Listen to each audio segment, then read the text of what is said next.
ఈ రోజున మనము ద్వితీయోపదేశ కాండంలో 4వ అధ్యాయంలోనికి మనం రావడం దేవుని కృపను అనుగ్రహించాడు.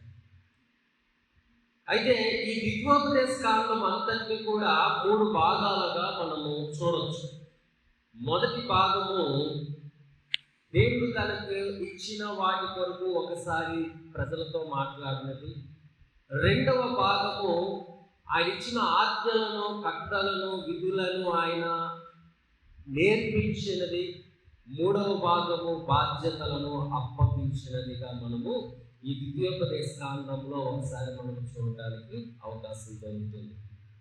కాబట్టి నిన్నటి వరకు 3వ అధ్యాయం వరకు ఉన్నటువంటి భాగం అంతట్లో మనం చూస్తే దేవుని యొక్క ఉద్దేశము, ఆయన పిల్లలు ఎలా ఉండాలనుకుంటే వాళ్ళు తప్పు చేసుకునేటప్పుడు వారికి జరిగినటువంటి ప్రాబ్లం ఏదైతే ఉందో వాటన్నిటినీ మనం నిన్న చూస్తున్నాం. ఇప్పుడు చదువుతున్న ఈ 14 వచనాల్లో కూడా కొన్ని విషయాలు మనం జాగ్రత్తగా అర్థం చేసుకుంటే దేవుడికి ఏమి కావాలో మనం ఇంకొంచెం తెలుసుకునే అవకాశం మనకి దొరుకుతుంది. అయితే మొదటి వచనం చదువుకునేటప్పుడు, కాబట్టి ఇశ్రాయేలారా, మీరు బ్రతికి మీ పితరుల దేవుని యెహోవా మీకు ఇచ్చుచున్న దేశములోనికి పోయి స్వాధీనపరుచుకున్నట్లు మీరు అనుసరింపవలసిన విధులను, కట్టడలను నేను మీకు బోధించుచున్నాను, వినుడి. ఇక్కడ ఏం చెప్తున్నాడంటే, నేను మీకు ఏ కట్టడాలు, విధులు ఉన్నాయో మీకు బోధిస్తున్నాను కాబట్టి జాగ్రత్తగా మీరు వినండి. మీరు ఇంకా సజీవులుగా ఉన్నారు కాబట్టి నేర్చుకోండి. చనిపోయిన వారు దాన్ని నేర్చుకోలేదు, వారు ఎక్కడికి వెళ్ళారో మనకు తెలియదు. కానీ బ్రతికి ఉన్న మీరు జాగ్రత్త పడకపోతే, సరిచేయబడకపోతే మీరు ఆ ప్రాంతానికి వెళ్ళడానికి అనర్హత వేటు పడుతుంది అని మనం చదువుకుంటాం. నిన్న మనం చదివినప్పుడు అవిధేయులుగా ఉంటే దేవుడు వారిని ఖచ్చితంగా నిర్మూలన చేస్తేనే తప్ప దేవుడు ఏం చేశాడు, వారికి మార్గాన్ని చూపించలేదు అనే విషయాన్ని మనము చూసాం, చదువుకున్నాం, అర్థం చేసుకున్నాం. ఈ రోజును కూడా ఇంకొంచెము మేరకు ఆయన అహిష్టాన్ని ఏమై ఉందో, ఏం తప్పు చేశారనే విషయాన్ని మనకి ఇక్కడ బయటపడుతుంది. అందుకని ఏమంటాడంటే, నేను బోధించేటప్పుడు మీరు జాగ్రత్తగా దాన్ని మీరు గ్రహించాలి, వినాలి, తెలుసుకోవాలి, నడవాలి. లేకపోతే మనం ఏమంటామంటే, నాకు తెలియదు అని అంటాం. ఏమండి, అది అబద్ధం కాదు, కానీ ఆ మాట పలకడానికి వీలు లేదు. కారణం ఏంటంటే, దేవుడు తన చిత్తాన్ని తన ప్రజల ద్వారా అయ్యొచ్చు, లేకపోతే వాక్యము ద్వారా అయి ఉండొచ్చు, లేకపోతే స్వప్నముల ద్వారా అయి ఉండొచ్చు. ఏదో విధముగా దేవుడు తెలియచేస్తానే ఉంటాడు తన పిల్లలకు. తన పిల్లలు దాన్ని గ్రహించకపోతే నాకు తెలియదు అనే పదాన్ని మాత్రము వాడడానికి వీలు లేదు. కనుకనే ఇక్కడ ఆయన చెప్తున్నాడు, కట్టడలను నేను మీకు బోధించుచున్నాను, వినండి. మీ దేవుడైన యెహోవా ఇచ్చిన ఆజ్ఞలను మీకు ఆజ్ఞాపించుచున్నాను, వాటిని గైకొనుటయందు నేను మీకు ఆజ్ఞాపించిన మాటలతో దేనిని కలపకూడదు, దానిలో నుండి దేనిని తీసివేయకూడదు. చాలాసార్లు మనుషులు వారికి నచ్చిన దాన్ని కలిపేసి ఏం చేస్తారు అంటే, ఇది దేవుని చిత్తము అని మాట్లాడేస్తూ ఉంటారు. చాలాసార్లు మనము మన చిత్తం ఏంటో వారు ఎరిగి ఏం ఎదుగుతారండి, ప్రజలు ఏం చూస్తారట, మన యొక్క ఇష్టం ఏంటో తెలుసుకొని వారి దగ్గరికి వచ్చి దేవుని చిత్తము అని చెప్పేస్తుంటారు. చెప్పినప్పుడు నువ్వు వాటిని ఎవరైతే యాడ్ చేస్తారో వారు దానికి నాశన పుత్రులుగా దేవుడు ఎంచుతున్నాడు. ఈ మాటను మనం చూసుకుంటే, ఏ మాటనైనా వెయ్యకూడదు, ఏ మాటను కూడా నువ్వు తీయకూడదు, మార్చకూడదు. అలాగంటే పదాలు మార్చడం వల్ల అని కాదు అర్థం, భావాన్ని మార్చకూడదు. ఏమండి, చాలాసేపు మన తెలుగు ట్రాన్స్లేషన్లోకి వచ్చింది, కొన్ని కొన్ని పదాలు ఎలా ఉంటాయంటే దాన్ని సింక్ అవ్వనట్టుగా ఉంటాయి. అలాంటప్పుడు ఇది ఎక్కడ నుండి వచ్చిందో ఆ ప్రాంతంకి వెళ్ళి చదువుకునేటప్పుడు, ఓహో ఈ అర్థంతో రాసారా, ఆహా ఈ పదము దీనికి ఉపయోగం ఇలా పడుతుందని మనకు అర్థమవుతుంది. లేకపోతే ఏమవుతుందంటే ఈ మాట విన్నప్పుడు, అమ్మో ఇందులో ఏ అక్షరాన్ని మార్చినా సరే ఆయన కోపాగ్ని నా మీదకి వస్తుంది అనేటటువంటి ఆలోచన కలిగి ఉంటాం. కనుక ఈ మాట వారు రాసుకున్నటువంటి దేవుడు వారికి ఇచ్చినటువంటి భాషా రూపాంతరముగా ఉంటారు. దాని యొక్క అర్థాన్ని మన భాషలోకి వచ్చింది కాబట్టి ఆ భావాన్ని మార్చుకోవద్దు అనే పదాన్ని నేను మీకు తెలియచేస్తున్నాను. ఏం మారకూడదట? భావం మారకూడదు, నిజమైన కాజ్ అది మారకూడదు, అంతేగాని పదము కాదు. ఏం మారకూడదు? పదము కాదు. పొరపాటున అంటే మీకు ఉదాహరణ చెప్పాలంటే, నీల చర్మము గలవాడు అని ఉందనుకోండి, దాని అర్థం ఏంటి? నల్లనివాడు అని అర్థం. కానీ భాషలో రాసేటప్పుడు ఏమని రాస్తాడు? అతి సౌందర్యమైనటువంటి నీలి రంగు రూపము కలిగిన వాడు అని రాస్తాడు. ఇప్పుడు అక్కడ అమ్మో నేను నీలి రంగు రూపము అని అనగానే మనకి ఎవరు గుర్తొస్తుంది? నీలం రంగు గుర్తొస్తుంది. మనం ఏమనుకుంటాము? నీలం రంగు గలవాడు అని మనం అనుకుంటాము. కానీ దాని నిజమైన అర్థం ఏంటి అంటే నల్లని వాడు అనేటటువంటి అర్థం వస్తుంది అక్కడ. ఏమండి, ఏమొస్తుంది? కానీ అక్కడ ఏం చెప్పాలనుకుంటున్నాడు? సౌందర్యవంతుడైన నల్లని వాడు అని చెప్పాలనుకుంటున్నాడు.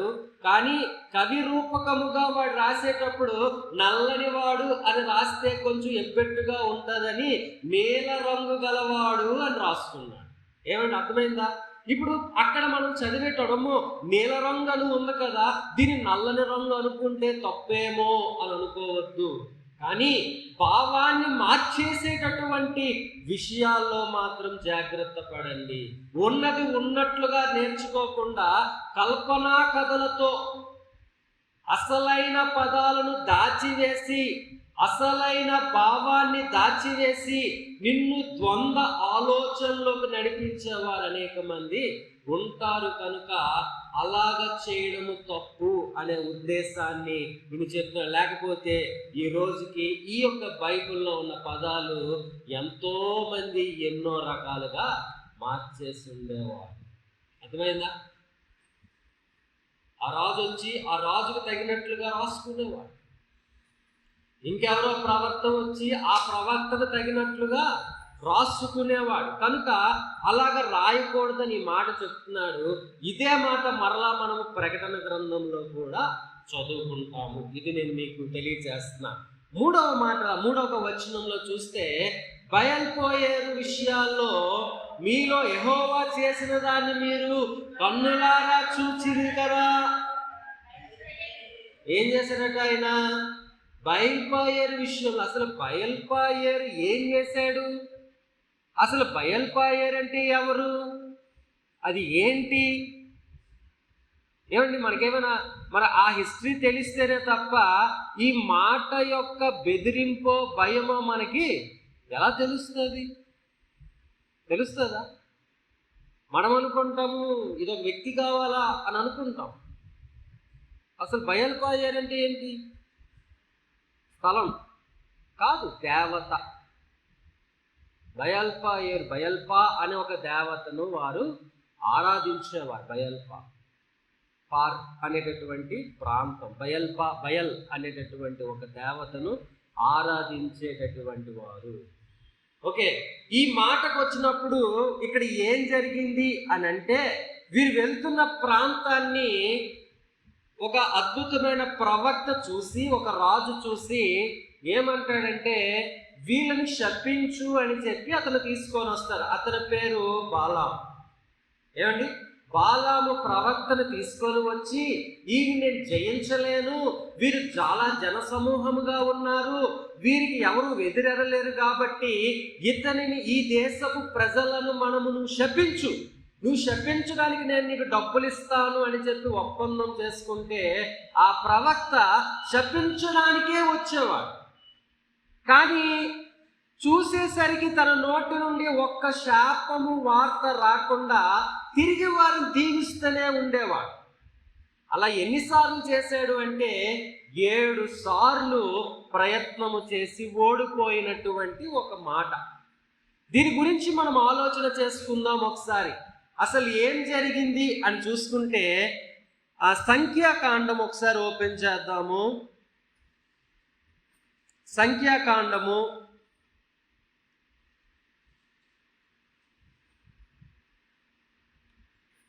25వ అధ్యాయము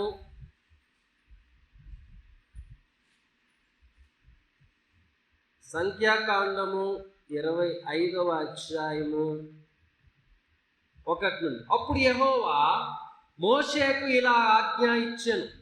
ఓకే, ఇంకా దానికన్నా ముందు ఉండుంటుంది.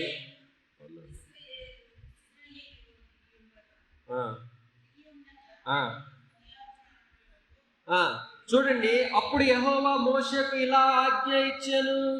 యాజకుడైన అహరోను మనము ఎలియాజరు కుమారుడైన ఫిలోహోను ఇశ్రాయేలు ఫిత్తీయులతో దిగి ఉండగా ప్రజలు మోయాబు రాండ్రులతో వ్యభిచారము చేయసాగిరి. అంటే వీళ్ళు ఏం చేశారు అంటే ఆ ప్రాంతానికి వెళ్ళిన తర్వాత ఈ వ్యక్తి బాలాం ఏం చేశాడు అని అంటే ఎన్నిసార్లు శపిస్తుందామని ప్రయత్నం చేసినా విఫలమైపోతున్నాం కాబట్టి వారికి నువ్వు ఇలా చెయ్యు అనేటటువంటి ఒక ఆలోచన ఇస్తాడు. అంటే తప్పుడు బోధను తనకి తెలియచేస్తాడు. అర్థం చేసుకోండి, బిలాము బోధ అనేటటువంటి ఒక బోధ ఉంటుంది.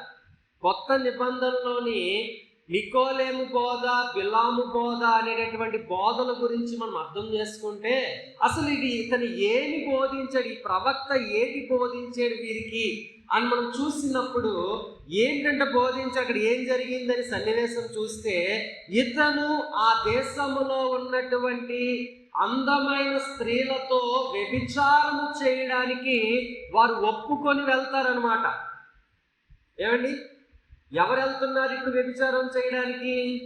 దేవుని పిల్లలు పిలువబడుతున్న, దేవుని జనాంగముగా పిలువబడుతున్న వీరందరూ కూడా ఒక ప్రాంతమును ఎంచుకొని ఆ ప్రాంతములో నివాసం ఉంటున్నారు. అయితే ఈ ప్రాంతంలో ఉన్నటువంటి వీరు శాపము వీరి మీదకి వస్తే వీరు ఓడిపోతారు అనేటటువంటి బోధను బిలాము చేశాడనమాట. అంటే డైరెక్ట్గా నేను శపిస్తుంటే శాపము దొరకట్లేదు కాబట్టి వారు మట్టుకు వారే శాపాన్ని కొని తెచ్చుకోవాలి, వారు మట్టుకు వారే ఎలా శాపాన్ని కొని తెచ్చుకుంటారు అని అనుకొని అప్పుడు ఆయన చేస్తున్న మాట చూడండి, 2వ వచనం. ఆ స్త్రీలు తమ దేవతల బలులకు ప్రజలను పిలవగా వీరు భోజనము చేసి వారి దేవతలకు నమస్కరించి అట్లా ఇశ్రాయేలు బయల్పోయేరుతో కలిసి కొనినందున వారి మీద యెహోవా కోపము రగులుకొనెను. ఏం జరిగింది? వీరందరూ కూడా దేవుని చిత్తాన్ని ప్రకారం నడవాల్సిన ప్రజలు వీరు ఇప్పుడు ఏం చేస్తున్నారంటే ఆ ప్రాంతంలో ఉన్నారు. ఆ ప్రాంతంలో విస్తారమైన జనము అనే సంగతి మనకు ఆల్రెడీ తెలుసు. ఎందుకు? దేవుడు వారిని దీవించాడు విస్తారముగా. ఈ విస్తారమైన జనాన్ని ఇతను పరిపాలించడం కష్టం కాబట్టి మోషే ఏం చేశాడంటే న్యాయాధిపతులను ఏర్పాటు చేసుకున్నాడు వీళ్ళందరి కొరకు. వీరు చెయ్యలేకపోతే నా దగ్గర రండి, అధికారాన్ని ఇచ్చిన పెద్దలుగా నియమించాడు. ఈ పెద్దలుగా నియమించినటువంటి వారందరూ ఉన్నటువంటి సమాజము ఉన్నతముగా ఆరోగ్యముగా ఉండాల్సింది పోయి వీళ్ళేం చేశారంటే ఆ యొక్క స్త్రీలతో వ్యభిచారము చేయడమే కాదు కానీ ఏం చేశారు చూడండి. వ్యభిచారము చేస్తునేటప్పుడు ఏం జరుగుతుంది అని అంటే నువ్వు నీ స్థితిని కోల్పోతుంటావు. వ్యభిచారము చేస్తునేటప్పుడు ఇంకేం జరుగుతుంది అంటే ఏ స్త్రీ అయితే నీతో వ్యభిచారము చేస్తుందో తన మీద నమ్మకము పెరుగుతూ ఉంటుంది. తను ఏది చెప్పితే ఆ పని చేయడానికి ఇష్టపడతావు. అర్థమైందా? వ్యభిచారం ఎవరితో చేస్తున్నారో ఆ స్త్రీ ఏది చెప్పితే ఆ పనే చేస్తారు. కాదా? మీరు అనుకుంటున్నారేమో కాదని. ఏ స్త్రీతో వ్యభిచారం చేస్తుంటారు అంటే ఇంట్లో భార్యతో కాకుండా పరాయి స్త్రీ దగ్గరికి వెళ్ళిపోయాడు అనుకోండి పురుషుడు, భార్య కంట ఎక్కువ ఆసక్తి ఆ స్త్రీ మీదే ఉంటుంది. అందుకనే వాళ్ళు ఏం చేస్తారు, ఆ స్త్రీలందరూ కూడా ఏం చేశారంటే వాళ్ళ ఇళ్లలో జరుగుతున్నటువంటి పండగలకు, విందుకు, వినోదానికి పిలవడం మొదలు పెట్టారు. ఏం చేశారండి? పోనీ వ్యభిచారము అనేది మనము వేరే కోణములు అనుకున్నా తప్పుడు స్నేహము చేయడం వలన ఏం చేశారు? ఇప్పుడు ఏం చేశారండి? తప్పుడు స్నేహము చేశారు. ఈ తప్పుడు స్నేహము చేయగానే ఏమైపోతుందంటే ఆ స్నేహితుడు ఇంట్లో వాళ్ళకన్నా ఎక్కువైపోతున్నారు కదా. ఇది ఒప్పుకుంటారా? వ్యభిచారం అంటే మీకు డౌట్, స్నేహమే, ఇంకేమీ కాదు. ఎక్కువ ఇంట్రెస్ట్, ఎక్కువ సమయం అక్కడే గడపాల అనిపించేటటువంటి తత్వం. అక్కడికి వెళ్ళిపోయి ఏం చేస్తున్నారు? వారు ఏం చేస్తున్నారంటే ఫస్ట్ వాళ్ళు చేసిన మిస్టేక్ వ్యభిచారము లేకపోతే స్నేహము, కొత్త స్నేహము చేయడం ఒకటైతే, వారి మీద నమ్మకం కలిగిన తర్వాత వారు ఇప్పుడు ఏం చేశారట? తమ దేవతలకు బలులకు ప్రజలను పిలవగా ఏం చేశారండి? వారు దేవతలను ఆరాధించుకునే పండుగలకు పిలుస్తునేటప్పుడు వీరేం చేయబడ్డారు? పిలవబడ్డారు. పిలవబడితే ఏం జరిగింది? వెళ్ళడం జరిగింది. వెళ్ళి ఏం చేశారు? వారితో కూర్చొని ఆ యొక్క దేవతలతో ఉన్నటువంటి పండగలు వారు ఆచరించారు. ఆచరించడం వలన వీరు భోజనము చేసి వారి దేవతలకు నమస్కారము కూడా చేశారు. ఏమండి? ఏం చేశారు? నంబర్ 1, నూతన స్నేహం చేశారు. ఆ నూతన స్నేహము వ్యభిచారముగా మార్చబడింది. వ్యభిచారముగా మార్చబడినటువంటి, ఎందుకు నూతన స్నేహం ఎవరితో చేశారు? స్త్రీలతో చేశారు. ఈ రోజుల్లో పాకిస్తాన్ అవని, చైనా అవని, భారతదేశంలో హనీ ట్రాప్ అని ఒక పేరు పెట్టారు. హనీ ట్రాప్ అంటే వీళ్ళు ఏం చేస్తారట, ప్రముఖులైనటువంటి అంటే ఒక ఆఫీసర్స్ క్యాడర్లో ఉన్నటువంటి వారితో ఫోన్లో అమ్మాయిలు మాట్లాడుతూ ఉంటారు, ప్రేమ వ్యవహారాన్ని నడుపుతా.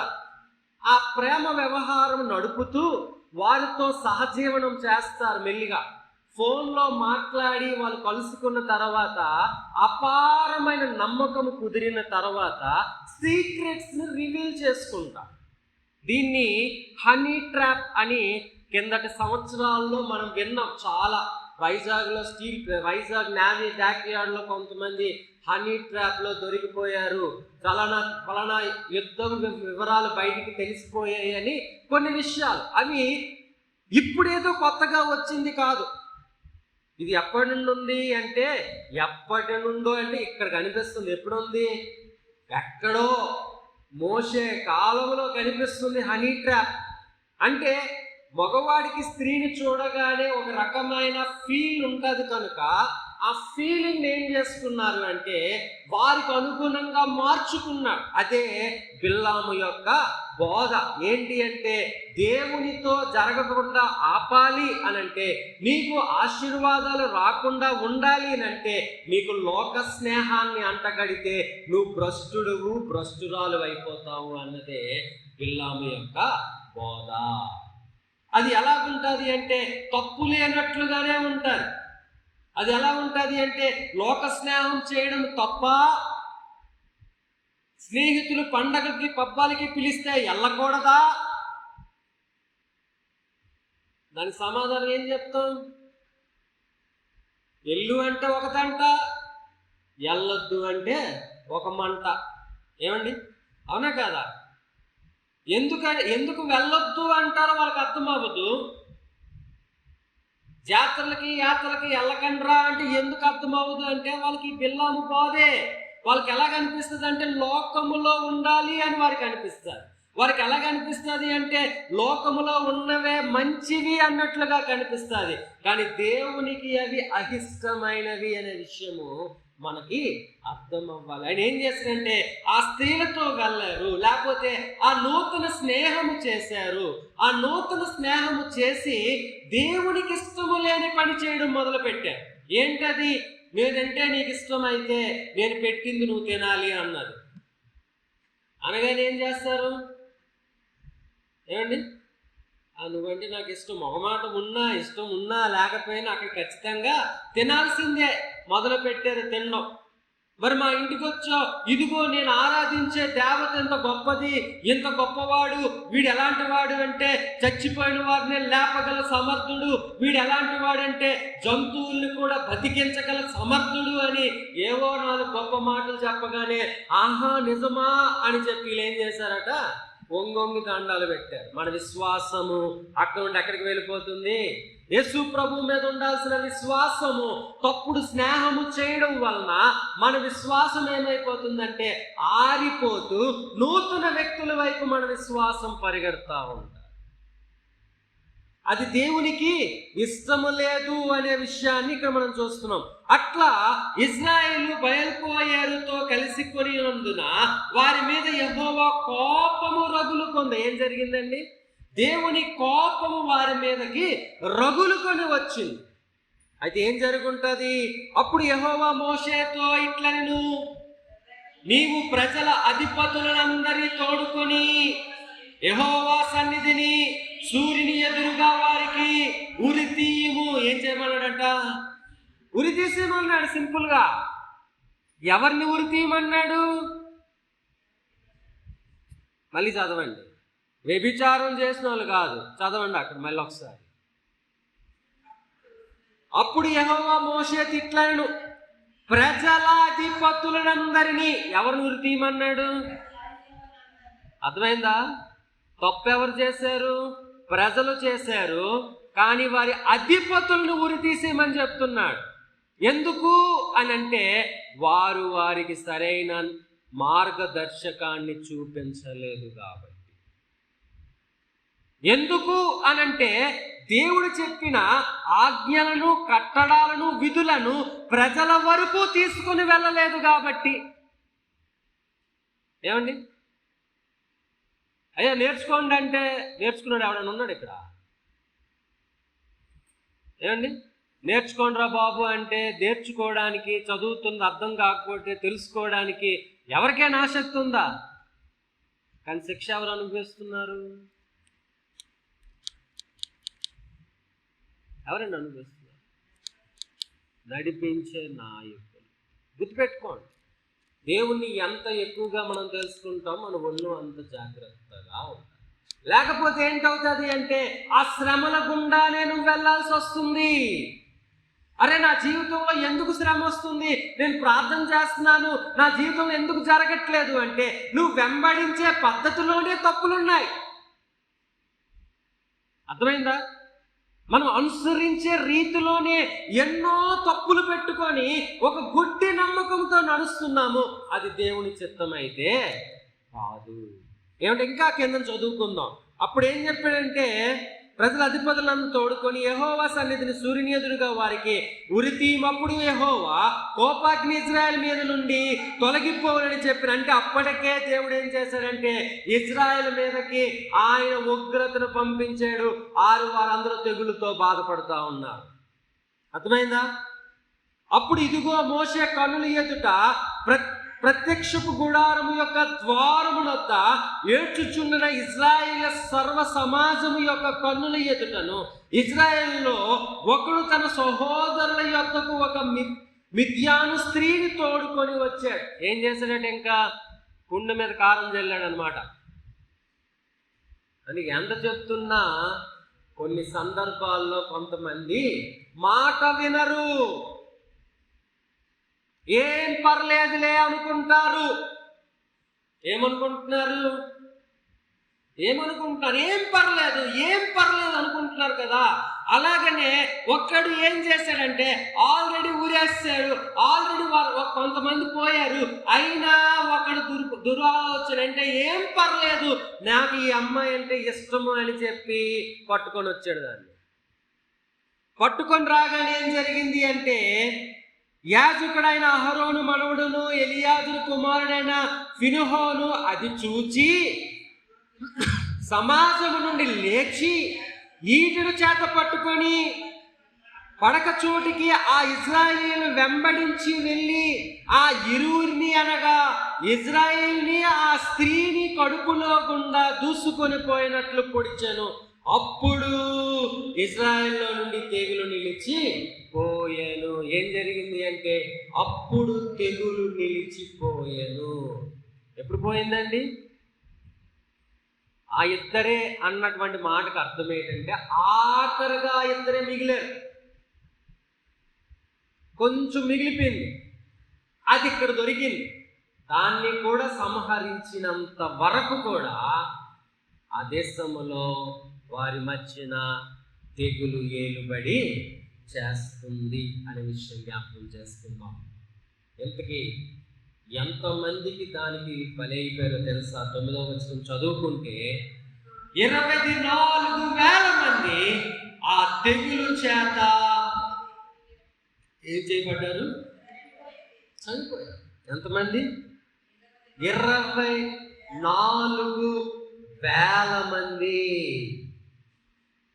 బికాస్ ఆఫ్ అవిధేయత అని అనుకోవచ్చా లేదా? ఏమండి, ఏంటి అవిధేయత? ఒకటి, ప్రజలకు తెలియాల్సింది పూర్తిగా తెలియచేయాలి. దాంట్లో అరా కొర మొర మింగిడానికి వీళ్ళే. అమ్మో చెప్పితే వీళ్ళు నాకు డబ్బులు ఇవ్వరేమో అని భయపడితే ఆడుకుపోతాడు, ఈడుకుపోతాడు. అది పోయారు. తప్పు ఎందుకు జరిగింది? ఇంతమంది ఈ దొడ్డిదారిన బయటికి ఎలా వెళ్ళిపోయారు? ఇంతమంది ఈ యొక్క నాశన గుంటలో ఎందుకు పడిపోయారు? ఇంతమంది ఈ వ్యభిచారము ద్వారా ఆ దేవతలకు వారు ఎలా నమస్కారం చేశారు అని చూసుకొని మొట్టమొదటి ఎవరు చంపేయమన్నాడు అంటే వారి మీద ఉన్నటువంటి అధికారులను చంపేయమన్నాడు. ఏమండి, ఎవరిని చంపేయమన్నాడు? అధిపతులను. అధిపతులు చచ్చిపోతేనే తప్ప నేను నిన్ను తెగులను మీకు వదలదు అని చెప్పాడు. ఇంకా అంటే ఎంతమంది అధిపతులు ఉన్నారంటే 24,000 మంది అధిపతులు ఉన్నారు. అందులో కొంతమంది వారితో వ్యభిచారం చేసిన వారు కూడా ఉండొచ్చు. వ్యభిచారం చేసి తప్పు చేస్తే శిక్ష ఓకే, కానీ తప్పు చేయకపోయినా దేవుడు శిక్షిస్తాడు అనే విషయం జ్ఞాపకం చేసుకోండి. మీ జీవితాల్లో ఆశీర్వాదాలు కావాలి అంటే తప్పు త్రోవల్లో మనము నడవకూడదు. వాళ్ళు నడుస్తునేటప్పుడు ప్రయత్నం జరిగింది. మీ సంగమా, వారు నడుస్తునేటప్పుడు ప్రయత్నం జరిగింది. దేవుడితో ఉన్నప్పుడు వారి మీదకి 7 మార్లు వారు ప్రయత్నం చేశారు నాశనం అవ్వాలని, కానీ దేవుడు వారిని కాపాడాడు. కానీ ఎప్పుడైతే వీళ్ళలో నుండే పుట్టిందో, ఎప్పుడైతే వీరు ఆ యొక్క ట్రాప్లో పడిపోయారో, వ్యామోహంలో పడిపోయారో, కొత్త వాళ్ళ స్నేహంలో పడిపోయారో, అప్పుడు వీరేం చేయబడ్డారు అంటే వీరి మట్టుకు వీరే శాపాన్ని కొని తెచ్చుకున్న వారుగా మార్చబడ్డారు. ఏమండి, ఏం చేయబడ్డారు వీళ్ళు? శాపాన్ని కొని తెచ్చుకున్న వారిగా మార్చబడ్డారు. ఇంకొకసారి సంఖ్యాకాండము 31వ అధ్యాయము 16వ వచనాన్ని ఒకసారి మనం చదువుకుందాం. ఇదిగో బిల్లాము మాటను బట్టి కోయరు విషయములో ఇశ్రాయేలు చేత యెహోవా మీద తిరుగుబాటు చేయించిన వారు వీరు కారా? అందుచేత యెహోవా సమాజములో తెగులు పుట్టించెను కదా. ఏం చెప్తున్నాడు అంటే, ఇదిగో మాట వినలేదు కాబట్టి, ఇదిగో దేవుని యందు భయభక్తులు లేవు కాబట్టి వీరి జీవితంలో దేవుని యొక్క ఉగ్రతను వీరు చూశారు, లేకపోతే చూశాము. ఏమండి, వీరి వల్లే కదా, ఈ యొక్క బోధ వల్లే కదా అతను ఒక ప్రణాళిక ఇచ్చాడు, ఆ ప్రణాళిక సక్సెస్ అయిపోయింది. దేవుడు ఎందుకు అంత కోపాగ్నితో ఉన్నాడు అంటే, అది సక్సెస్ అవ్వడం నువ్వే కారణం అయిపోయావు. అందుకే ఆయనకి కఠినమైన కోపము వచ్చింది మన మీద.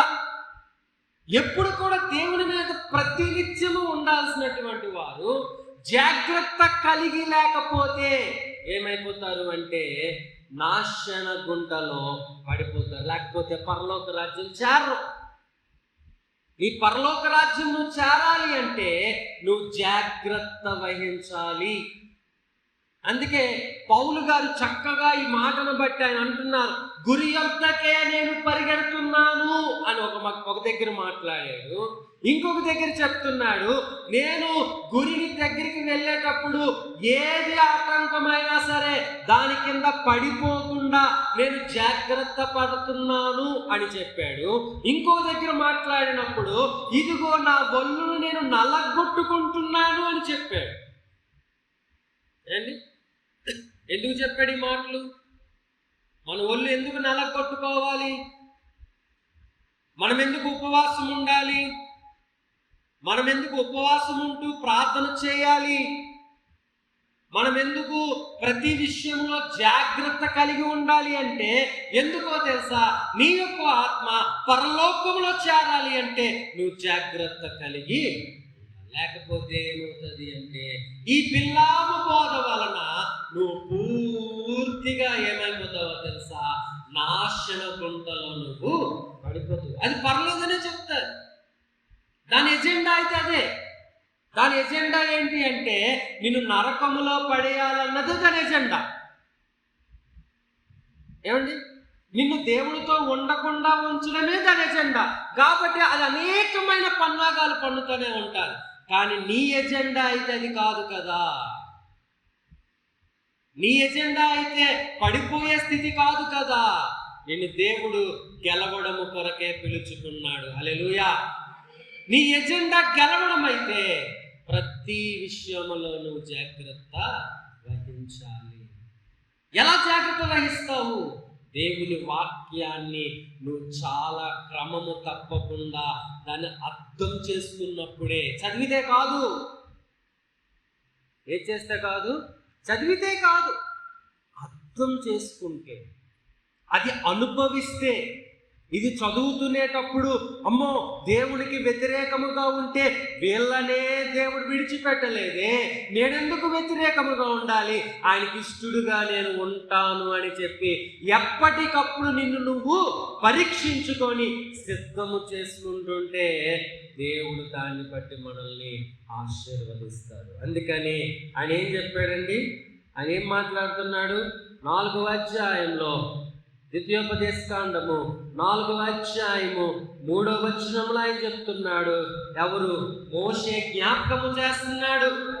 బయల్పోయేరు విషయంలో యెహోవా చేసిన దాన్ని మీరు కన్నులారా చూచితిరి కదా. ఏమిటి? బయల్పోయేరు వెంట వెళ్ళిన ప్రతి మనుష్యుని నీ దేవుడిని యెహోవా నీ మధ్య ఉండకుండా నాశనము చేశాడు. కనుక మనము ఆయన మధ్య ఉండాలి అంటే నాశనమైపోకుండా జాగ్రత్త పడాలి. ఓకే, మీ దేవుడైన యెహోవాను హత్తుకొనిన మీరందరూ నేటి వరకు సజీవులై ఉన్నారు. ఏం చేయబడింది? దేవుణ్ణి మనము హత్తుకుంటే, ఇదే గుర్తుపెట్టుకోండి, దేవుని నేను హత్తుకుంటే సజీవులనై ఉంటాను, దేవునికి నేను దూరముగా ఉంటే నాశన పుత్రుడిగా ఉంటాననే విషయాన్ని జ్ఞాపకం చేసుకో. అందుకనే ఆయన రాసి పెట్టాడు మన కొరకే. రాబోయే తరములో వారు చదువు నేర్చుకుంటారు, చదువుకుంటారు. వారు చదువుకొని విజ్ఞానవంతులు అవుతారు. వారికి చదువుకునేటప్పుడు వారికి అర్థం కావాలనే ఈ మాటలను వారు రాయించాడు. కనుక మనము జాగ్రత్తగా చదువుకోకపోతే, అర్థం చేసుకోకపోతే, మనము బాప్తిస్మము తీసుకున్నా సరే ఎక్కడ ఉంటామో తెలుసా? నాశనమైన పాత్రలో మనము ఉండిపోతాం. ఏంటయ్యా కారణం అంటే, నాకు తెలియదయ్యా, అదే కారణం. ఏంటి కారణం అండి? ఏంటి కారణము? నాకు తెలియదు, అదే కారణం, ఇంకేమీ లేదు. ఎందుకు అంటే, నాకు తెలియదు అనే పదమే నిన్ను ఎక్కడ తీసుకెళ్ళిపోతుంది అంటే నరకములోనికి తీసుకెళ్ళిపోతుంది. దేవుడు అడుగుతాడు, ఎందుకు తెలుసుకోలేకపోయావు? అడుగుతాడా లేదా? అడుగుతాడా లేదా? చెప్పండి, అడుగుతాడా లేదా? దానికి ఏంటి సమాధానం చెప్తారు? మీ సేవకు చెప్పనన్నాడా అని అడిగాడు అనుకోండి, ఏంటి చెప్తారు? నా సేవకు చెప్పనన్నాడండి ఏం చెప్పండి, తెలిసిపోతుంది కదా. అదే అడుగుతాడు, నీకెందుకు అంత ఆసక్తి లేదు? నీకు ఆసక్తి లేదు కాబట్టి నిన్ను నేను పరలోక రాజ్యానికి పంపించును, నువ్వు నరకంకి వెళ్ళిపో అని అన్నాడు అనుకో, మరి ఎంత ప్రార్థన, ఎంత భక్తి అయిపోయిందా లేదా? అనుకనే మనము జాగ్రత్త కలిగి ఉండాలి. ఎందుకో తెలుసా? దేవుని తోడుని మనం ఆశిస్తున్నాం. హల్లెలూయా. దేవుని హస్తాన్ని మనం ఆశిస్తున్నాం, దేవుని బలాన్ని మనం ఆశిస్తున్నాం. ఆయన మనతో ఉండాలని ఆశపడుతున్నాం కాబట్టి ఆయనకి ఇష్టలుగా మనము ఉండాలి. అదే అంటాడు దేవుని యెహోవా, హత్తుపోయిన మీరందరూ. ఎవరైతే చచ్చిపోయారో వారు హత్తుకోలేదు. వారు ఏం చేశారంటే దేవునికి ఎగెయిన్స్ట్ అయిపోయారు, వారు చచ్చిపోయారు. దేవుని హత్తుకున్న వారందరూ బ్రతికి ఉన్నారు అని చెబుతూ, నా దేవుడని యెహోవా నాకు ఆజ్ఞాపించినట్లు మీరు స్వాధీనపరుచుకొని పోవు దేశము, మీరు ఆచరింపవలసిన కట్టడలను, విధులను మీకు నేర్పితిని. ఏం చెప్పేశాడంటే, నేను మొత్తం కూడా మీకు నేర్పించేశా. ఏం చేశాడు దేవుడు? మోషే ఏం చేశాడు? ఆయన కన్ఫర్మ్ చేస్తున్నాడు, నేర్పించేశాను. ఏమండి? నేర్పించేశాను అని మోషే చెప్తున్నాడు. ఎవరికి? ఇశ్రాయేల్ ప్రజలకి. ఇప్పుడు వారు దేవుని దగ్గరికి నేర్పించలేదు అని అంటే అవుతుందా? అవును.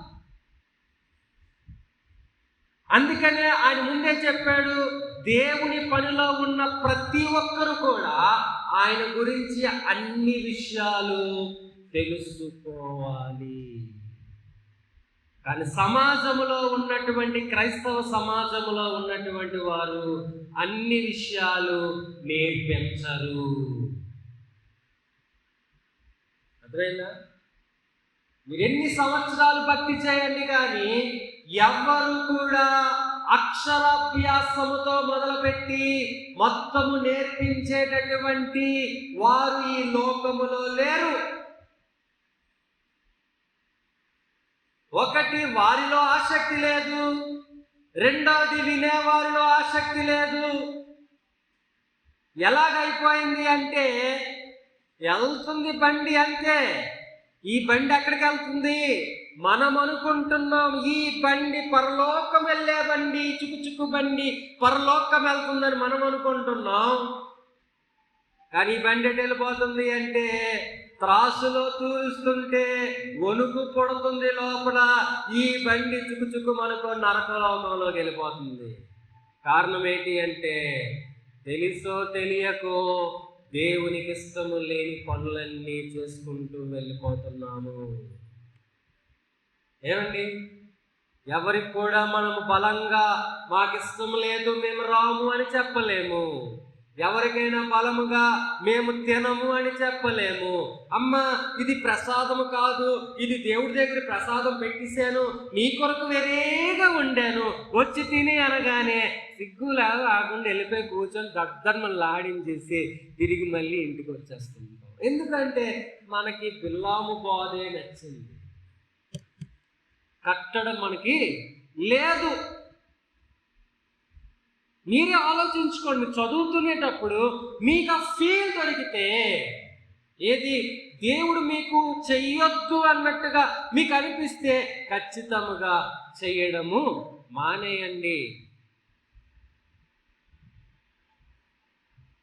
అందుకనే లోకములో జ్ఞానవంతులు ఎక్కువైపోయారు కాబట్టే, వారి వాక్యాలు చదివారు కాబట్టే, వాళ్ళలో సాతాను దూరం ఏం చెప్తుందంటే, పందెం కాయరా, ₹1,00,00,000 ఇస్తారని చెప్పు, ప్రసాదం తినమను అని అడుగుతుంది.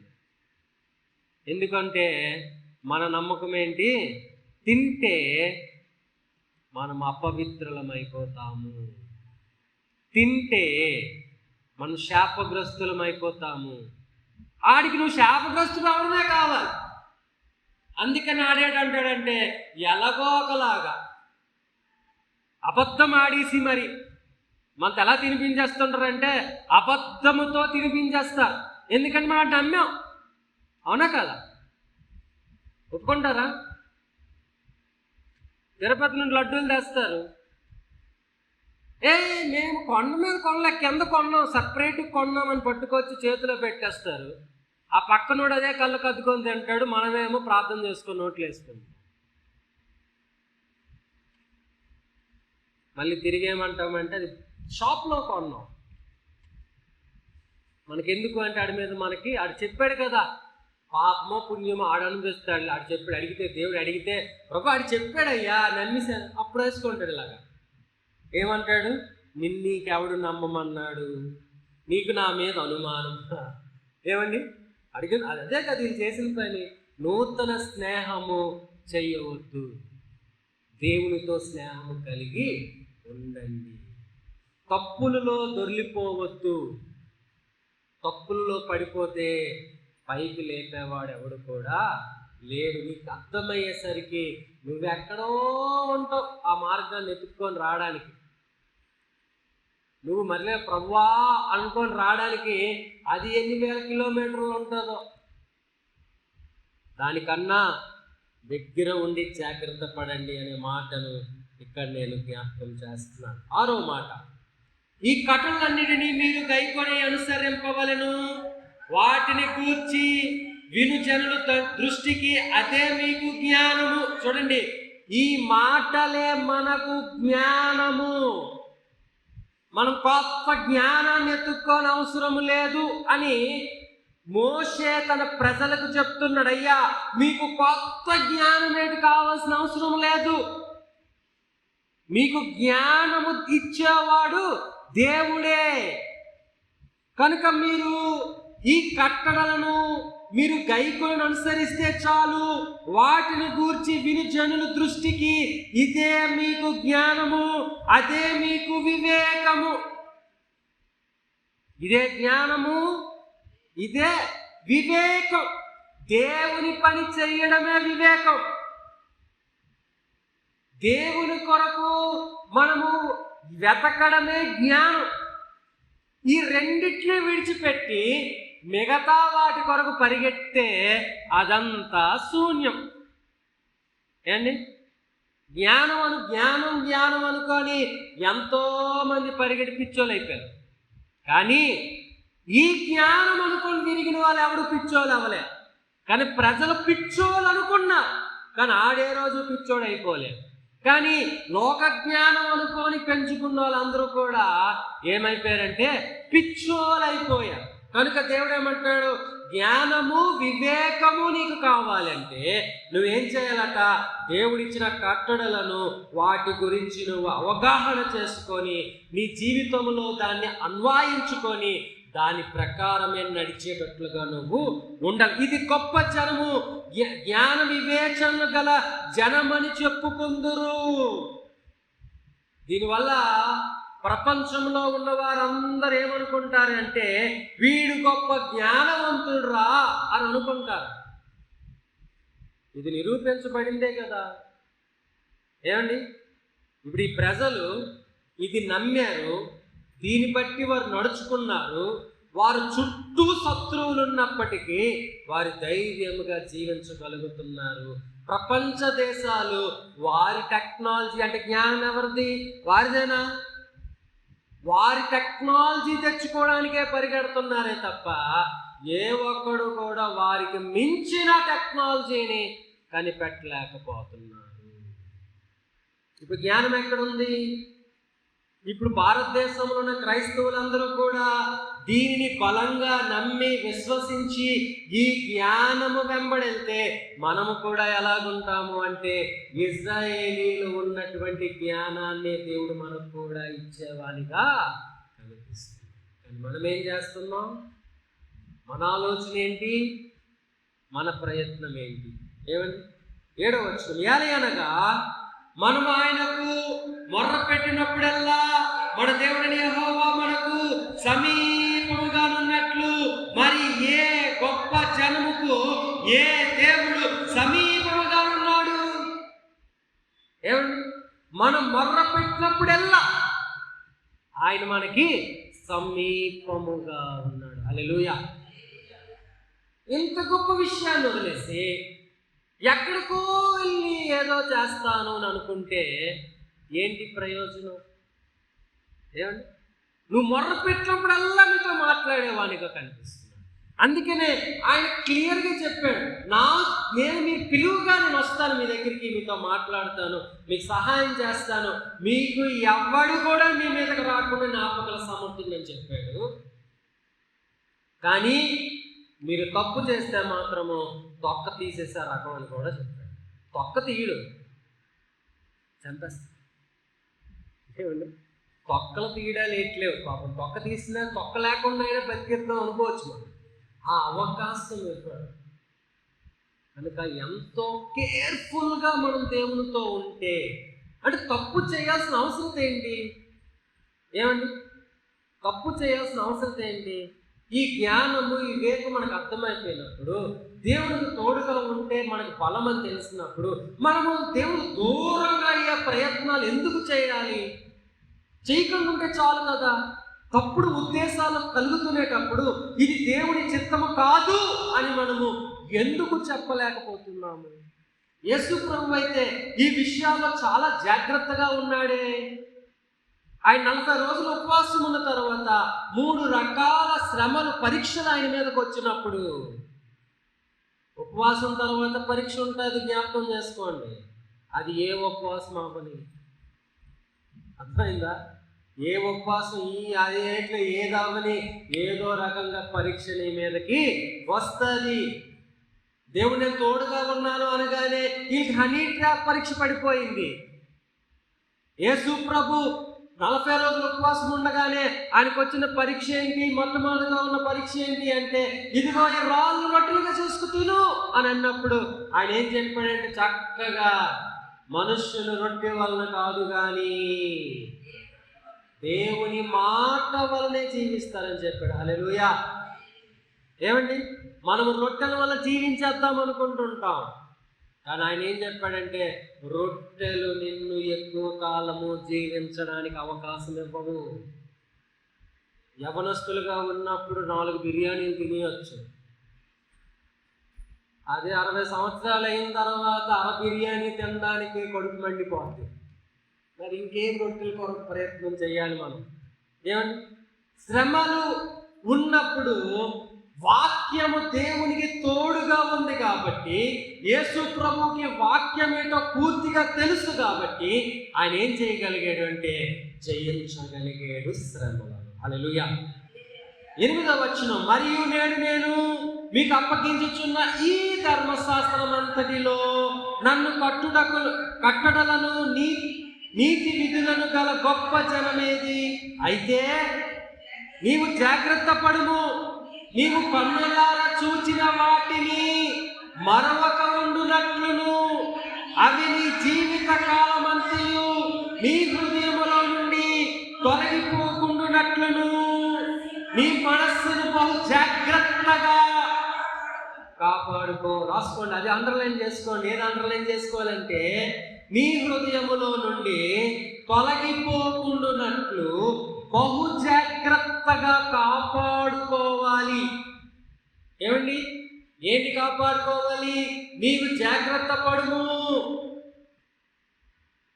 నీవు కన్నులారా చూచిన వాటిని అంటే ఏం చూశారు? అదిగో ఆ యొక్క మాటలు విని నాశనం అయిపోయిన విషయాలు చూశారు.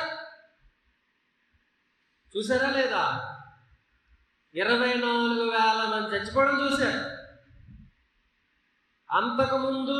అంతకుముందో లేట్ చూశారు.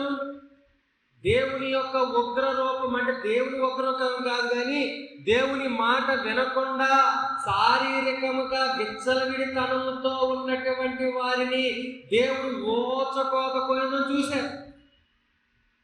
దేవుని మాట వినకుండా హింసించినటువంటి రాజు పరిస్థితిని చూశారు. చూసారా ఇవన్నీ కూడా?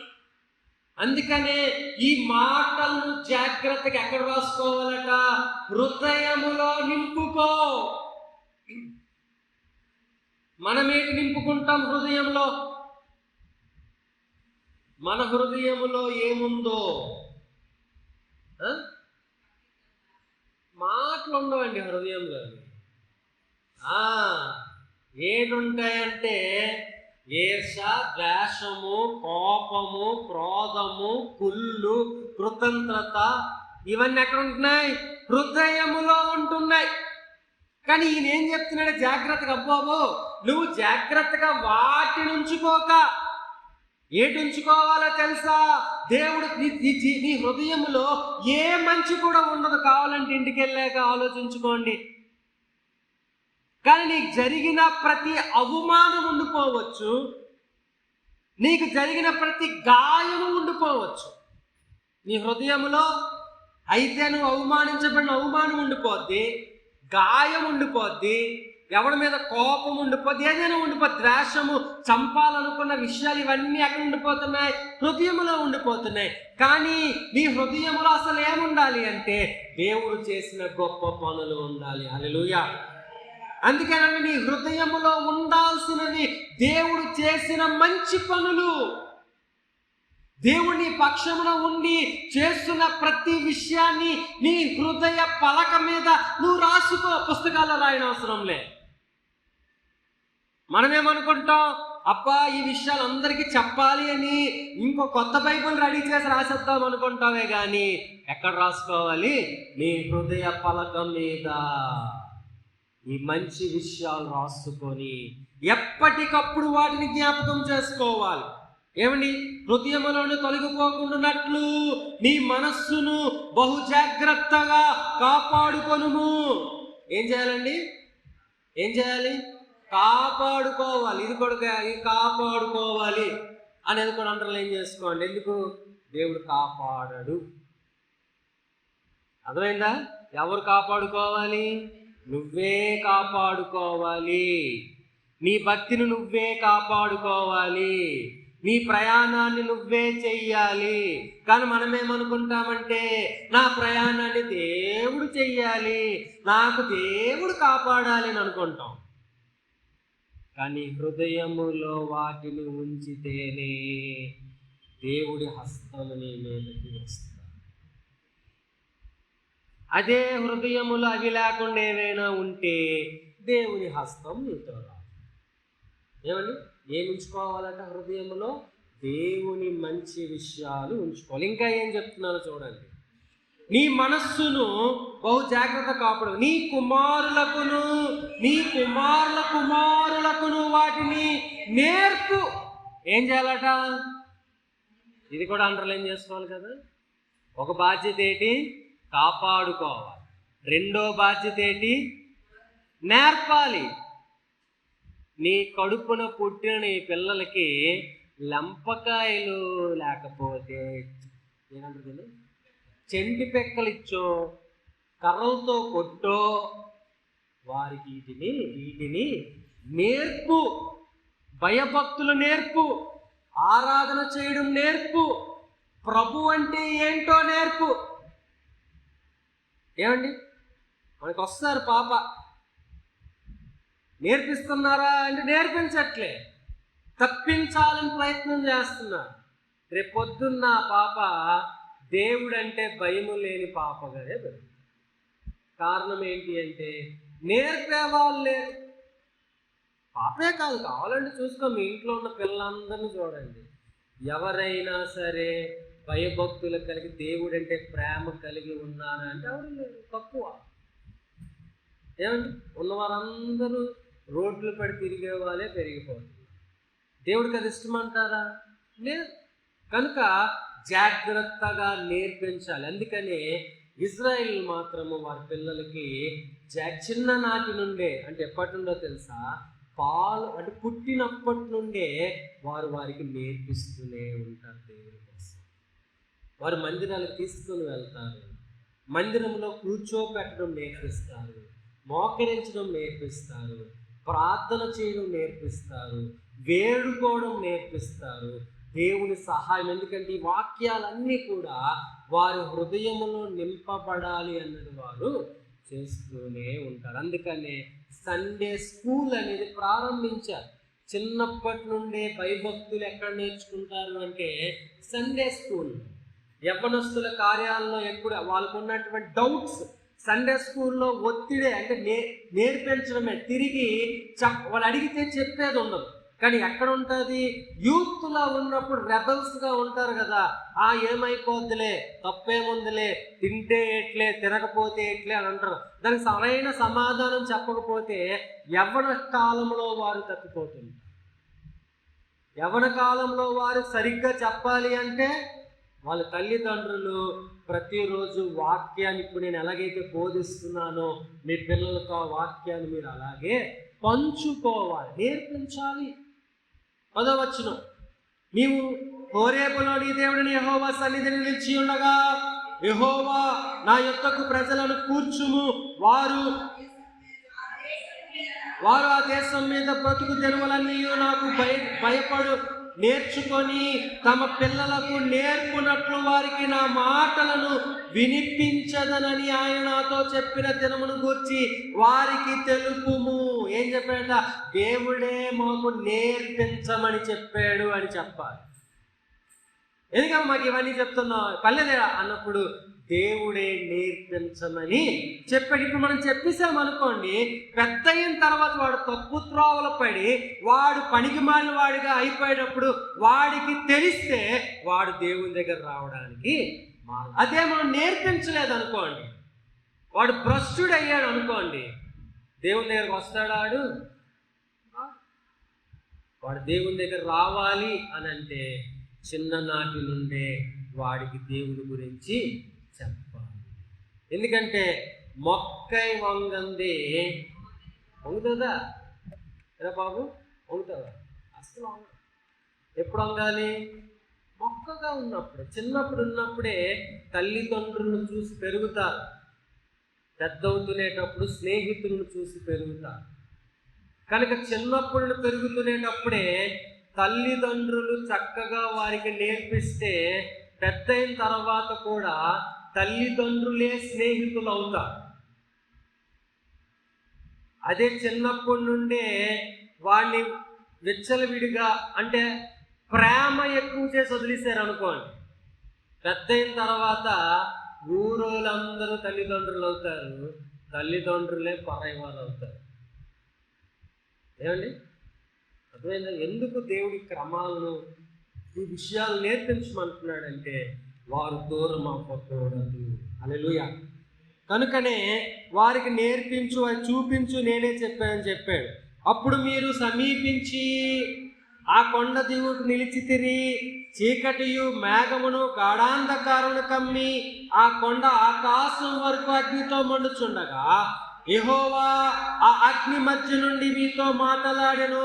మాటల ధ్వని మీరు వింటిరి గాని ఏ స్వర రూపమును మీరు చూడలేదు, స్వరము మాత్రమే వింటిరి. ఇదిగో, మీరు అబద్ధం ఆడాల్సిన పని లేదు, దేవుడే మీతో మాట్లాడాడు.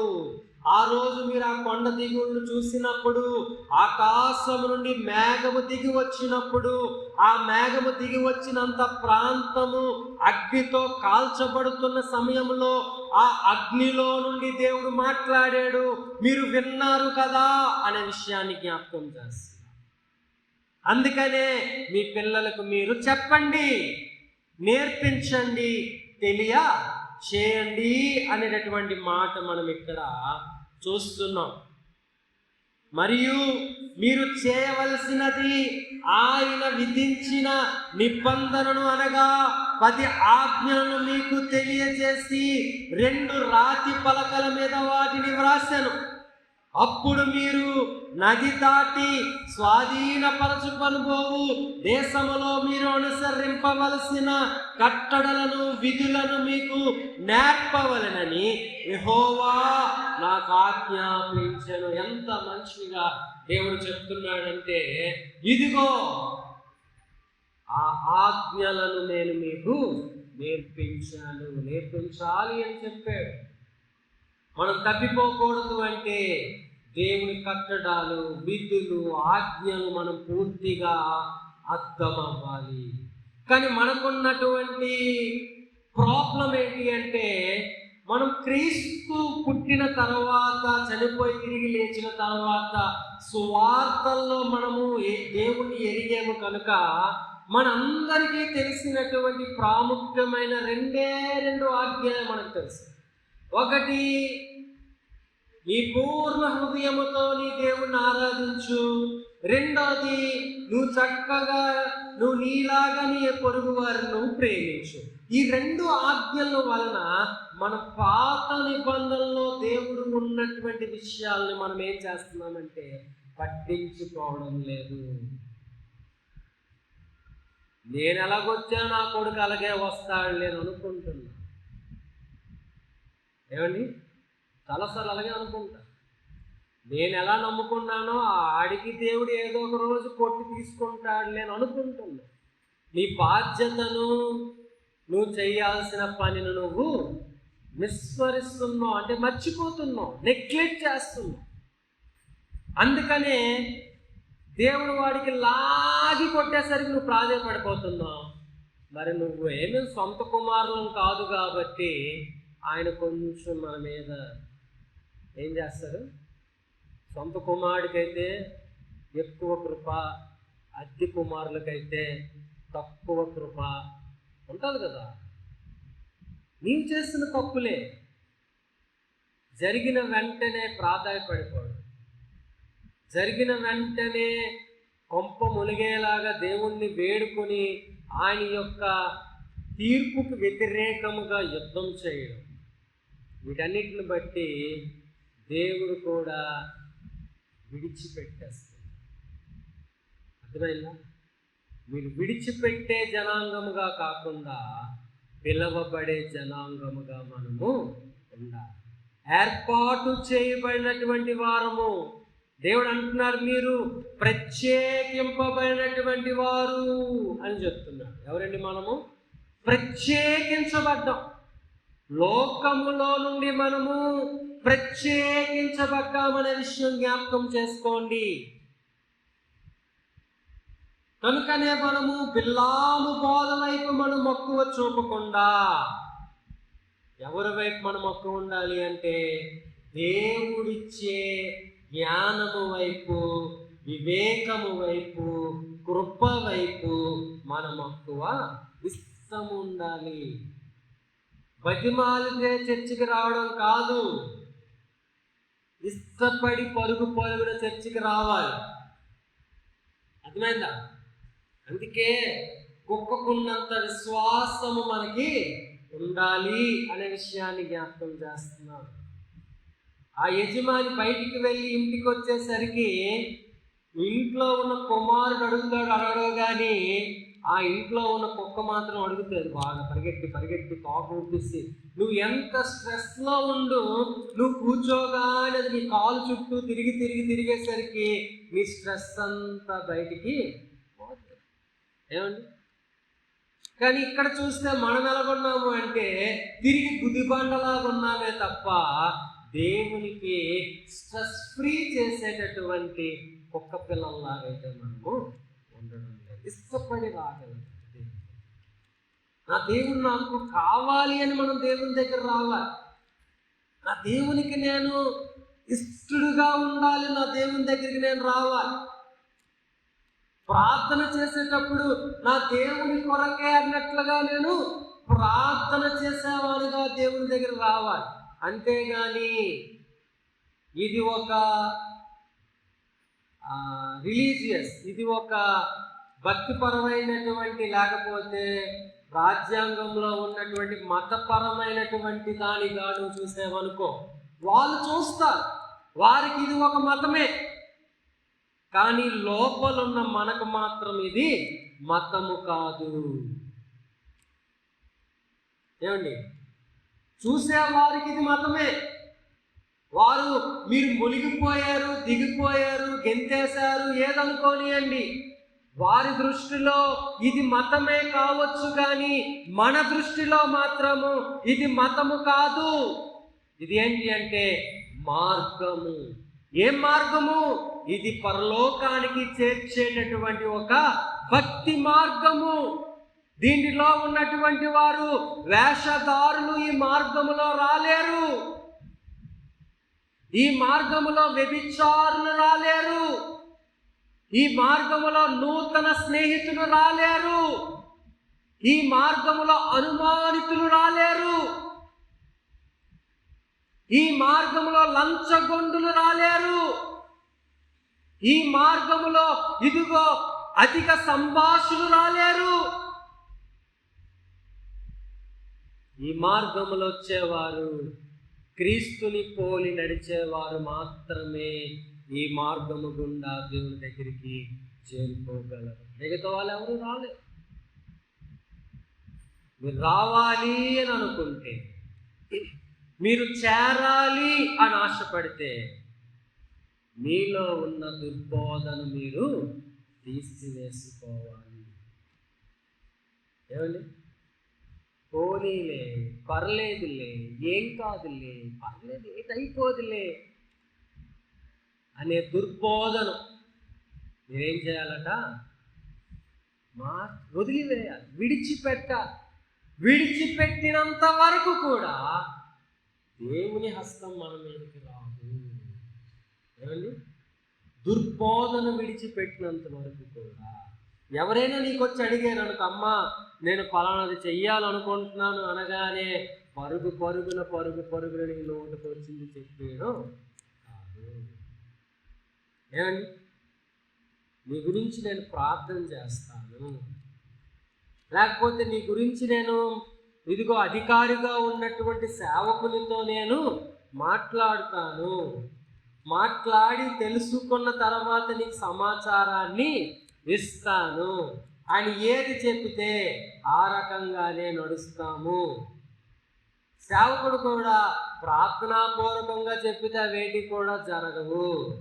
ఆయన కూడా ప్రార్థన చేసుకొని ఆ వ్యక్తి కొరకు దేవుడిచ్చిన సమాచారాన్ని బట్టే మాట్లాడాలి తప్ప సొంత నిర్ణయాలు చేసిన ప్రతిసారి కూడా ఏమైపోతారు అంటే ఇరువురు నాశనమైపోతారు. అర్థమైందా? ఏమండి? మనం ఏం చేస్తున్నాం? మన ప్రయత్నాలు ఎలాగున్నాయి? మన ఆలోచనలు ఎలాగున్నాయి? మనం దేవుని కొరకు జీవించేవారిగా ఉంటున్నామా, లేక ఇష్టం వచ్చినట్లుగా జీవించేవారిగా ఉంటున్నామా? ఏది పడితే అది చెప్పేవారు. ఎందుకంటే మనం ఎలా చెప్తున్నాము? ఒకటి, పాత రోజుల్లో అనుభవాన్ని బట్టి మనం చెప్తున్నాం కదా. చాలాసార్లు ఎలా చెప్తాము అంటే పూర్వపు అనుభవాన్ని దృష్టిలో పెట్టుకునే చెప్తాం. ఉదాహరణ చెప్తాను. ఎవరైనా సరే ఒక దాసుడు క్రైస్తవులుగా మారాడు అనుకోండి, ఒక దాసురాలు క్రైస్తవులుగా మారాడు అనుకోండి, ఎప్పటి నుండో క్రైస్తవులుగా ఉన్నటువంటి వారికి ప్రాఫిటికల్ వర్డ్స్ రావు. కానీ దాసులకి దాసురాళ్ళకు మాత్రం ఏంటొచ్చేస్తాయంటే, ఈరోజు ఎవడైతే ఆడు ఒంటి మీద ఉన్నాడో ఆడు దిగిపోతాడు, యేసు ప్రభువుని అంగీకరించిన తర్వాత యేసు ప్రభు వాలిపోతాడు. అర్థమైందా? ఇప్పుడు వాళ్ళు మనం వెంబడించాలా, వెంబడించకూడదా? వారు చెప్పింది మనం నమ్మాలా, నమ్మకూడదా అనంటే అలాగా త్వరగా జరిగిపోయే వాటిని మనము నమ్మకూడదు. ఎవరైనా నా పేరు పెట్టుకొని వచ్చి మిమ్మల్ని మోసగిస్తారేమో, జాగ్రత్తగా చూసుకోండి అని చెప్తున్నా. ఎవడో రాకపోవచ్చు, ఉండవచ్చు, మనకు తెలిసిన వాళ్ళే అయి ఉండొచ్చు. వాళ్ళు చెప్తున్నారు కదా, ఎవరైనా మంచి విషయం చెప్తారంటే, వాక్యము చెప్తారంటే వెళ్ళాలి, కానీ జోస్యం చెప్తారంటే వెళ్ళకూడదు. కానీ మనం దేనికి పరిగెడతాము? వాక్యానికి పరిగెట్టం, జోస్యానికి పరిగెడతాం. ఏమండి, దేనికి పరిగెడతారు చాలాసార్లు? జోస్యానికే. ఏంటి, దేవుడు నా గురించి ఏమనుకుంటున్నాడో నువ్వు చెప్పేయమ్మా అనుకోని ఆవిడ దగ్గరికి పరిగెడతా, లేకపోతే ఆయన దగ్గరికి పరిగెడతా. ఆయన ప్రార్థన చేసి 4 మంచి విషయాలు చెప్తే అబ్బా ఎంత గొప్పవాడో అని అనుకుంటా. అదే వ్యక్తికి అడగండి, దేవుడు తనతో అన్ని విషయాలు మాట్లాడతాడు కాబట్టి నా జీవితంలో నేను చెయ్యకూడని పని ఏది చేశానో 2 మాటలు చెప్పండి అని అడగండి, చెప్తాడేమో చూద్దాం. మనకి భయం, ఏమి పొరపాటును చెప్పేసాడు అనుకో, నలుగురిలో నా పరువు పోతుందని భయం కదా. కానీ దేవుడు దానిని దగ్గర నుండి దూరపరిచాడు కాబట్టి నువ్వు ధైర్యముగా దాని గురించి నిల్చోవచ్చు. ఎందుకంటే జోస్యం చెప్పే వాళ్ళు ఇవే చెప్తారు. నీలో ప్రార్థన లేదని చెప్తారు, నీ ఇంట్లో దయ్యాలు ఉన్నాయని చెప్తారు, నీ గుమ్మం తిన్నంగా ఉంది అడ్డంగా తిప్పి అని చెప్తారు. ఏమండి, కానీ దేవుడు జోస్యగాడైతే కాదు, దేవుడు సరిచేసేవాడు. హల్లెలూయా. నీ జీవితాన్ని సరిచేసేవాడు. ఆయన చెప్తే ఏం చెప్తాడో తెలుసా? నువ్వు నాకు దూరంగా ఉన్నావు, నాకు నువ్వు దగ్గరగా ఉండు, నేను నీకు సహాయపడతానని చెప్పేవాడు. అంతేగాని నువ్వు నాకు దూరంగా ఉన్నావు, నువ్వు 1000 గుంజీలు తీయు, 1000 కొరడా దెబ్బలు కొట్టుకో, నువ్వు చేసిన దానికి పొరుల దండాలు వెయ్యు, నువ్వు చేసిన దానికి నాకు 10 లక్షల రూపాయలు తీసుకుని వచ్చి నా మందిరములు అయ్యు అని చెప్పేవాడు ఎప్పుడు కూడా కాదు. ఏమండి, తప్పులు చేసేసి డబ్బులు ఇచ్చేస్తాను అంటే తీసుకునేవాడు దేవుడు కాదు. మళ్ళీ చెప్తున్నాను, మనము సృష్టించే దేవుడు మనము చెప్పినట్లుగా వింటాడు. దేవుడు సృష్టించిన ప్రజలు దేవుడు చెప్పినట్లుగా వింటారు. నువ్వు సృష్టించిన దేవుడైతే నువ్వు ఇష్టం వచ్చినట్లుగా నువ్వు జీవించు. కానీ దేవుడు సృష్టించిన ప్రజలమైతే దేవుడికి నచ్చినట్లుగా మనము జీవించాలి. ఏమండి, ఆ బోధ ఏం చేసింది వీరని అంటే 24,000 మందిని దేవునికి దూరము చేసేదిగా ప్రయత్నము చేసింది. అది ఎలా ఉంది అంటే, కట్టిన ఇంటిలోకి గోడ కన్నం చిన్న కన్నం అయితే పాము దూరిపోయినట్లుగా, పాము తిన్నగా రాదట, ఎలాగొస్తుంది? బొరియలలో నుండి దూరుకొని వచ్చేస్తుంది. కన్నాలు ఉంటే కన్నాల్లో నుండి లోపల దూరుకొని వస్తుంది, కానీ నువ్వు తలుపులో బాగా తీసుకున్నా తలుపులో నుండి లోపలికి. సాతాను కూడా నీ జీవితంలో ఉన్న కన్నాల ద్వారానే నీ లోపలికి ప్రవేశిస్తాడు. నువ్వు జయించాలి అంటే నీ కన్నాలను దూర్చుకో. నువ్వు సంతోషముగా ఉండాలి అంటే నీ ఇల్లు మొత్తము కూడా నువ్వు ప్రార్థనతో నువ్వు దాన్ని తిరిగి కట్టుకో. ఎక్కడ కూడా ప్రార్థన తక్కువగా ఉన్నటువంటిగా పలచబడిపోయినట్లుగా షీల్డ్ ఉంది అంటే నువ్వు ఆ షీల్డ్ని ప్రార్థనతో నింపుకో. దేవుడి కృప మనతో తోడుగా ఉంటుంది. హల్లెలూయా. నీ గురించి ఎవరు చెడు మాట్లాడాలన్నా వాడికి భయం వేస్తుంది. నీ గురించి ఎవరైనా సరే చెడ్డ ప్రవచనం పలకాలి అన్న వాడికి భయం వేస్తుంది. ఎందుకంటే ఇదిగో బిలాము అయితే భయపడ్డాడు, ఎక్కడికి వచ్చినా సరే అక్కడ ఏం మాట్లాడాడు? దేవుడిచ్చిన ఆశీర్వాదాలే మాట్లాడాడు తప్ప శపించలేకపోయాడు.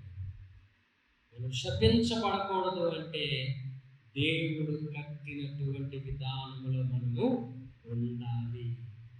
తీర్మానించుకుందామా?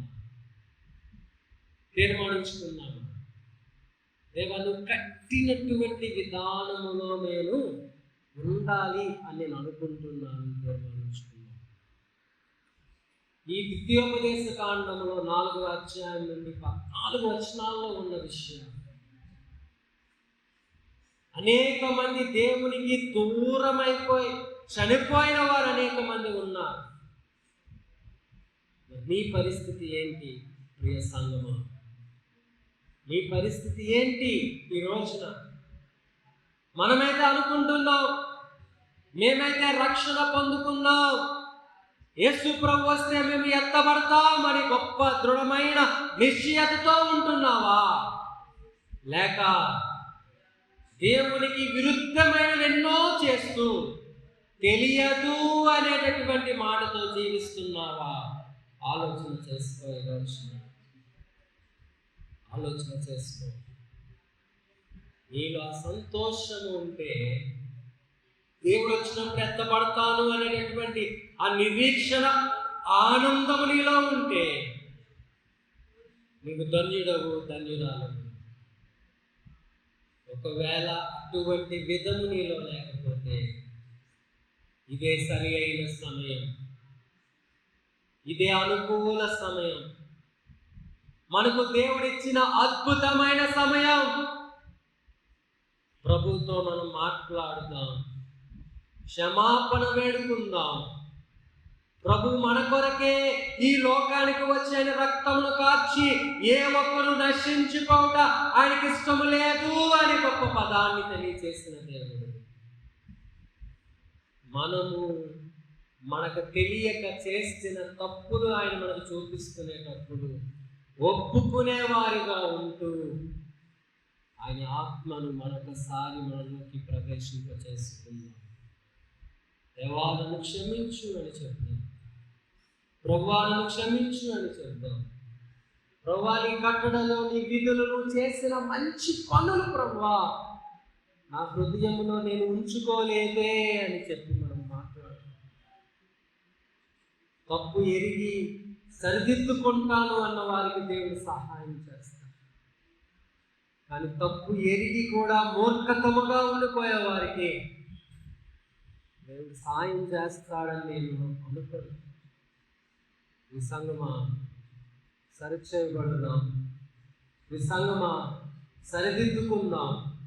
ఇదిగో ఇతరితర వాటి మీద విశ్వాసం ఉంచకుండా మన దేవుని మీద మన విశ్వాసాన్ని మనం ఉంచుకుందాం.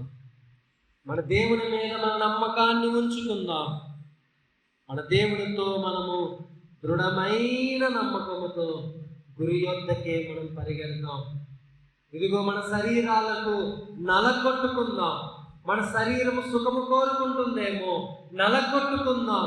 మోకరించలేకపోతుందేమో, నలగొట్టుకుందాం. దేవుని మందిరానికి వెళ్ళడానికి ఇష్టపడట్లేదేమో, నలగొట్టుకుందాం. ప్రార్థన చేయడానికి ఇష్టపడట్లేదేమో, నలగొట్టుకుందాం. ప్రభు కొరకు పని చేయడానికి ఇష్టపడట్లేదేమో, నలగొట్టుకుందాం. ప్రభు కొరకు జీవించడానికి నలగొట్టుకుంటూ సరి చేసుకుంటూ ఆ భయభక్తులతో మనం జీవించాలని తెలియజేస్తున్నాం. మందిరానికి రావాలి అంటే ఇష్టముతో రావట్లేదేమో, ఈ రోజు నువ్వు తీర్మానం చేసుకో, నా దేవుని దగ్గరికి నేను ఇష్టముతో వెళ్తాను. నా దేవుని దగ్గరికి నేను నా ఇష్టముతో వెళ్ళి నేర్చుకుంటాను అని చెప్పి నువ్వు ప్రమాణం చేస్తావు.